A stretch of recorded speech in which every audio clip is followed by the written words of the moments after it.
सुनेत्रा पवारांचा एक निर्णय बारामतीत वातावरण फिरवणारा ठरेल. रोहित पवारांनी काकी मॅनेज हा मेसेज पेरला. परिणाम बारामती हच्ची गेली असती. सुनेत्रा पवारांना दादांची जागा पाहिजे, पण अपघाताची चौकशी करण्यासाठी इंटरेस्ट नाही. रोहित पवारांनी अंगावर विषय घेतला. पवारांमुळे बारामतीत उलथापालथ. 2 महिन्यात सुनेत्रा पवारांवर डाव. नेमकं घडलंय काय?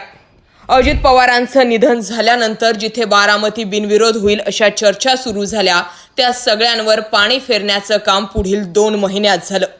अजित पवारांचा अपघात आहे की घातपात आहे या प्रश्नासाठी रोहित पवारांनी महाराष्ट्र पिंजून काढला. अनेक दारं ठोठावली, अनेक पोलीस स्टेशन ठोठावली, अनेक बड्या नेत्यांच्या गाठीबिठी घेतल्या, पण महाराष्ट्रात अजित पवारांच्या अपघाताबाबत गुन्हा दाखल झाला नाही. हे महाराष्ट्राचं दुर्दैव तर आहेच, मात्र त्यासोबतच उपमुख्यमंत्री या पदावर असतानाही सुनेत्रा पवारांनी त्यांची ताकद वापरली नाही. याचाच अर्थ याचा ठपका सुनेत्रा पवारांवरही लागला.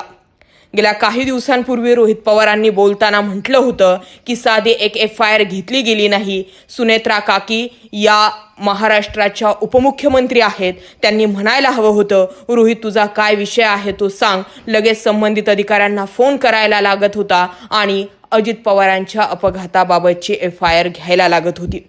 हेच देवेंद्र फडणवीसही करू शकत होते. गृह खातं त्यांच्याकडे होतं. FIR जर कर्नाटकात घेतली जाते तर ती महाराष्ट्रातही घेतली जाऊ शकत होती. ते काम करणं देवेंद्र फडणवीसांनी गरजेचं होतं, मात्र ते केलं नाही.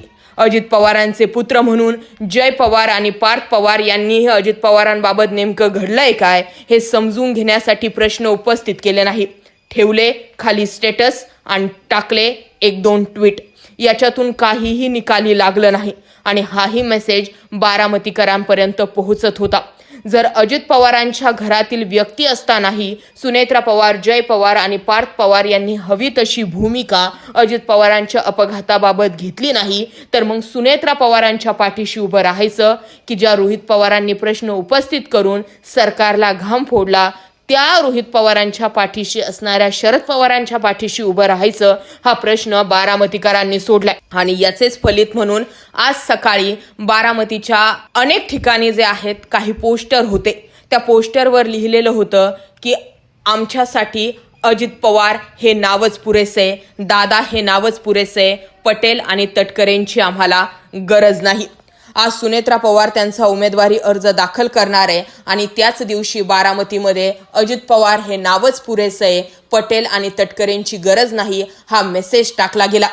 मात्र या बॅनरवरती असंही लिहिलं जाऊ शकत होतं की दादांनंतर आमच्यासाठी सुनेत्रा वहिनीच. मात्र 2 महिन्यात सुनेत्रा पवारांच्या हालचाली ज्या होत्या त्या संशयास्पद होत्या. निर्णय जे होते ते संशयास्पद होते आणि अनेक प्रश्न रोहित पवारांनी उपस्थित केल्यामुळे जितके सरकार म्हणून फडणवीसांवरती उपस्थित झाले तेवढे सुनेत्रा पवारांवरही उपस्थित झाले.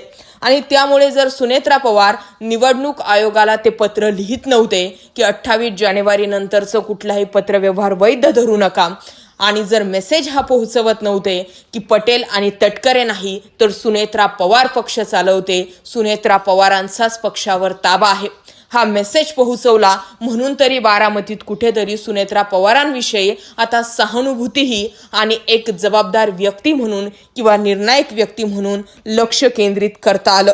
आणि त्यामुळे तुम्ही आम्ही जरी या मुद्द्याला पटेल आणि तटकरेंना हटवणं या दृष्टिकोनातून पाहत असलो तरी सुनेत्रा पवारांनी मात्र बारामतीची निवडणूक बिनविरोध आणि अजित पवारांच्या मागे उभा असलेला व्यक्ती आपल्या मागे उभा करण्यासाठी हा लेटर बॉम्ब टाकला असावा असाही अंदाज व्यक्त केला जातो. आता या सगळ्या घडामोडींमध्ये बरंच काही बदलणार आहे, कारण काँग्रेसने या ठिकाणी उमेदवार दिलाय. काँग्रेसची अट एकच आहे, जर मी उमेदवारी अर्ज मागं घ्यावा असा वाटत असेल तर अजित पवारांचा घातपात की अपघात या संबंधीतील गुन्हा हा महाराष्ट्रामध्ये नोंद झाला पाहिजे. ही केलेली एकच मागणी जी आहे ती सरकारला रात्रीची झोप त्यांची उडवण्यासाठी पुरेशी आहे. कारण ज्या दादांचा अपघात की घातपात झालाय या संबंधातील कुठल्याही प्रकारची FIR महाराष्ट्रात घेतली जात नाही. त्या दादांसाठीची निवडणूक तुम्ही बिनविरोध करा हा मेसेज मात्र पुरेसा ठरू शकत नाही. या सगळ्या घडामोडींमध्ये बातम्याही याही समोर आल्यात की आता शरद पवार सुनेत्रा पवारांच्या बाजूने मैदानात उतरणार आहे. पण मी म्हणते की सध्याच्या घडीला बारामतीमध्ये जे 2 टप्पी भूमिका किंवा 2 टप्पी लोकांची भूमिका जी समोर आलेली आहे, त्या भूमिकेमागचं कारण म्हणजे 2 महिन्यात रोहित पवारांनी उपस्थित केलेले प्रश्न. रोहित पवारांना सरकारमध्ये असतानाही सुनेत्रा पवारांनी महत्त्व दिलं नाही, त्यांच्या प्रश्नांना सिरियसली घेतलं नाही. जय आणि पार्थ पवारांना तर त्यांची खासदारकी मिळाली. जय पवारांना पत्रकार परिषद घ्यायची होती, त्यात बोलू दिलं गेलं नाही. पटेल आणि तटकरेंवरती प्रश्न लावले, पण पक्षाच्या अध्यक्ष म्हणून सुनेत्रा पवारांनी तरी निर्णय घेणं गरजेचं होतं, असाही एक सूर होता. आणि त्यामुळे आता बारामतीत जर उलथापालथ काही घडली तर ती 2 महिन्यात रोहित पवारांनी पेरलेल्या भूमिकांमुळेच घडेल, हे समजून घेणं गरजेचं आहे. या सगळ्या घडामोडींबाबत तुम्हाला काय वाटतंय? कमेंट सेक्शनमध्ये जरूर व्यक्त व्हा.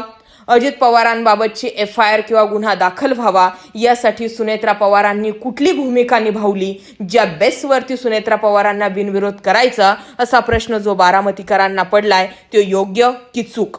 कमेंट करा. मुद्दा आणि विषय आवडला असेल तर जास्तीत जास्त लोकांपर्यंत जरूर शेअर करा. जय महाराष्ट्र.